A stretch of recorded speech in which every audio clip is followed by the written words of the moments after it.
So what's up guys, my name is Siddharth and welcome back to the channel. So state of 5G in 2021. Well, hear me out. State of 5G in 2021 is same like a Doraemon without its magic pocket, hence leaving behind all the unique gadgets and features it has.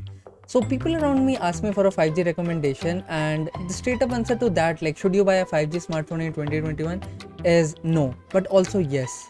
Well, I'm aiming to solve this ambiguity in this video, so guys sit back, relax and watch this video till the end, as I have collected all the facts and done the research as the facts you want to know about 5G in 2021. And guys, before we get started, I'd request you to take a moment, hit that red subscribe button and also give this video a like. And with that being said, let's get started guys.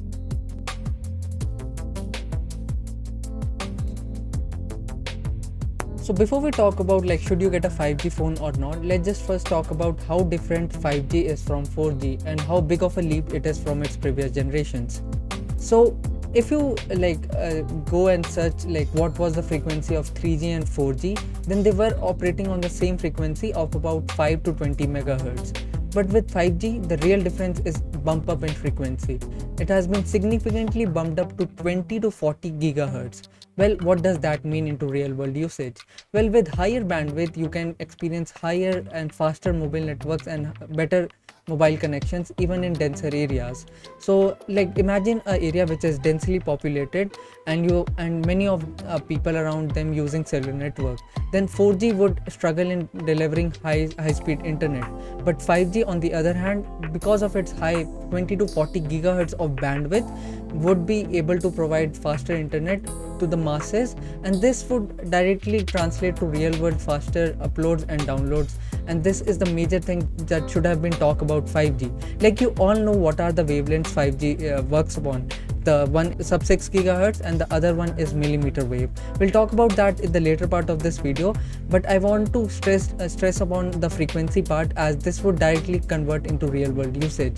And with that being said, let's talk about the wavelengths now, that is the sub 6 gigahertz and the millimeter wave. So in order to understand the wavelengths upon which the 5G network will work, here this analogy from my side. So consider your 5G enabled device as a slice of bread and the sub 6 gigahertz wavelength as peanut butter A and the millimeter wave wavelength as peanut butter B.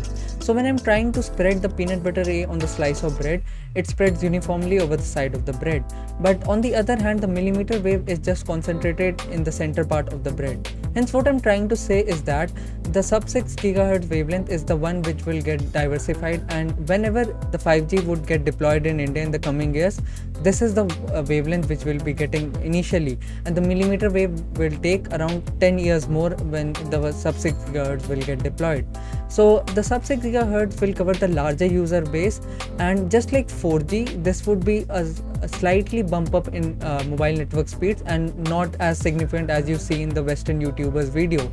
And so the sub 6 gigahertz wavelength will cover the larger area and would be hindered less with the distractions like trees or buildings. So I hope this analogy helped you in understanding the wavelengths on which the 5G network would work. And now let's talk about like whether or not you should get a 5G enabled device in 2021. So should you get a 5G device in 2021 boils down to two facts: whether you are getting up a flagship device or a mid-range device. So if you are getting a flagship device, then go ahead, get a 5G device. Who is stopping you from doing that? As a matter of fact, most of the flagship devices, whether it be OnePlus 9 series, iPhone 12 series, all support 5G. But if you are getting a mid-range device, then you have to look more carefully. So take for example the Redmi Note 10 series. The whole lineup of devices lack 5G support. And in my blunt opinion, by lacking 5G support, they are more value for money. As think of that, if they would have support 5G, then the modem cost, the processor cost would shoot up their prices by 5,000 on each model. Then they wouldn't have been this value for money as they are right now.